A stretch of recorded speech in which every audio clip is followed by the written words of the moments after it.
ये कहानी हमें सिखाती है कि कैसे हम प्रॉब्लम्स के वक्त भी दूसरों की मदद कर सकते हैं, कैसे त्याग करते हैं। ये कहानी है भगवान बुद्ध और एक लड़के की।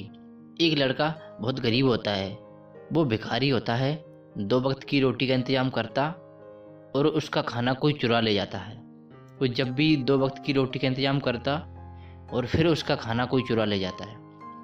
वो इससे बहुत परेशान हो जाता है और वो एक दिन चोर पकड़ने का निर्णय करता है।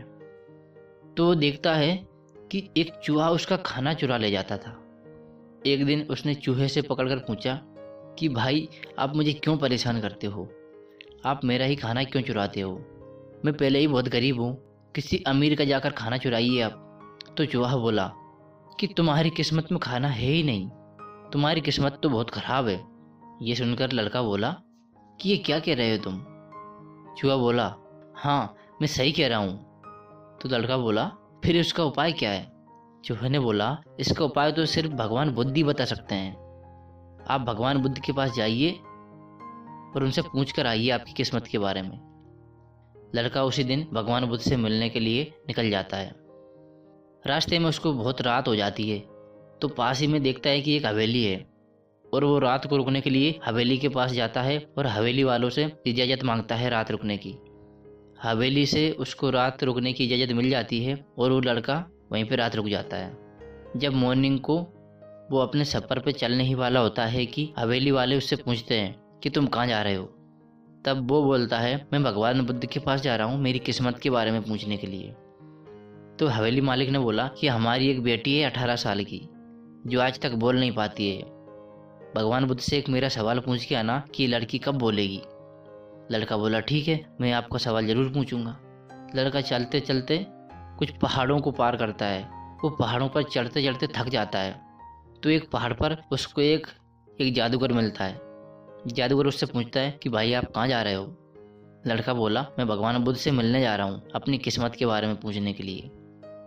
तो जादूगर बोला कि एक सवाल मेरा पूछ के आना आप भगवान बुद्ध से कि मैं कई सालों से यहाँ पे तपस्या कर रहा हूँ स्वर्ग जाने की, लेकिन मैं अभी तक स्वर्ग नहीं जा पाया, मैं कब स्वर्ग जाऊँगा? लड़का बोला, ठीक है, मैं ज़रूर आपको सवाल पूछूंगा। और जादूगर ने अपनी छड़ी के माध्यम से उस लड़के को तुरंत ही पहाड़ों से पार करवा दिया। अब लड़के के सामने एक बहुत बड़ी नदी पड़ती है, जिसको पार करना उसके लिए असंभव था। तभी अचानक उसकी मुलाकात एक कछुए से होती है। कछुआ बोलता है, आप कहाँ जा रहे हो? लड़का बोला, मैं भगवान बुद्ध से मिलने जा रहा हूँ अपनी किस्मत के बारे में पूछने के लिए। कछुए ने कहा, मैं आपको नदी पार करवा सकता हूँ, लेकिन आप मेरा एक सवाल पूछ के आना भगवान बुद्ध से। लड़का बोला, ठीक है, कि मैं पिछले 500 सालों से ड्रैगन बनने की कोशिश कर रहा हूँ, लेकिन ड्रैगन नहीं बन पा रहा मैं कब तक ड्रैगन बन जाऊँगा, ये मेरा सवाल है। लड़के ने बोला, ठीक है।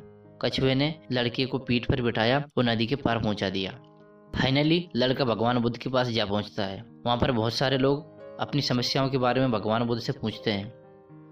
भगवान बुद्ध ने बोला, मैं प्रत्येक व्यक्ति के सिर्फ 3 ही सवालों के जवाब दे सकता हूँ। ये सोचकर तो लड़का शॉक्ड हो गया, क्योंकि उसको तो 4 सवाल पूछने थे। उसने सोचा, किसका सवाल छोड़ूं मैं? उस लड़की का जो बिना बोले जीवन भर कैसे रहेगी, या फिर उस जादूगर का जो कई सालों से तपस्या कर रहा है स्वर्ग जाने की, या फिर कछुए का जो पिछले 500 सालों से ड्रैगन बनने की कोशिश कर रहा है। और मैं तो इसलिए आया था। फिर उसने सोचा, मैं तो एक गरीब भिखारी हूँ, भिखारी ही रहूँगा, लेकिन इन तीनों को सवाल पूछना बहुत ज़रूरी है। उसने तीनों सवाल भगवान बुद्ध से पूछे।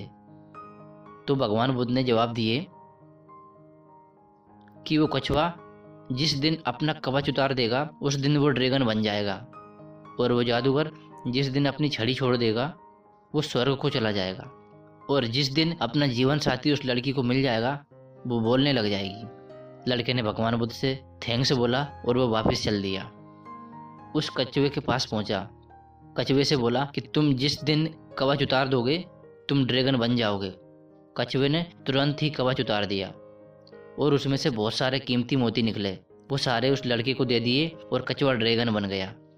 लड़का उन मोतियों को लेकर उस जादूगर के पास पहुंचा और बोला कि आप ये छड़ी छोड़ दोगे उसी दिन आप स्वर्ग में चले जाओगे। जादूगर ने बोला, ठीक है। उसने तुरंत छड़ी लड़के को दे दी और वो स्वर्ग को चला गया। अब लड़का उस हवेली में पहुंचा जहां वो रात को रुका था। उसने बोला कि आप लड़की की शादी करा दीजिए, जिस दिन लड़की को जीवन साथी मिल जाएगा वो बोलने लग जाएगी। हवेली मालिक ने बोला, तो फिर देर किस बात की है, आपसे अच्छा लड़का तो लड़की के लिए कोई हो ही नहीं सकता है। और उन्होंने लड़की की शादी करा दी और वो लड़की बोलने लग गई। ये कहानी हमें शिक्षा देती है कि किस तरह हमें त्याग करना चाहिए। उस लड़के ने अपने सवालों का त्याग किया, निस्वार्थ भाव से उसने दूसरे के बारे में सोचा, तो उसकी लाइफ सेट हो चुकी थी। उस कछुए ने उस कवच का त्याग किया, तब जाकर वो ड्रैगन बन पाया। और उस जादूगर ने उस छड़ी का त्याग किया, तब जाके उसकी तपस्या सफल हुई। तो हमें भी जीवन में सफल होने के लिए नींद का, आलस का, इन सब का त्याग करना पड़ेगी, तब जाकर हमारी लाइफ में सफलता मिलेगी। ये कहानी आपको कैसी लगी नीचे कमेंट बॉक्स में ज़रूर बताना। चैनल को सब्सक्राइब जरूर करें। मिलता हूँ अगले वीडियो में। धन्यवाद।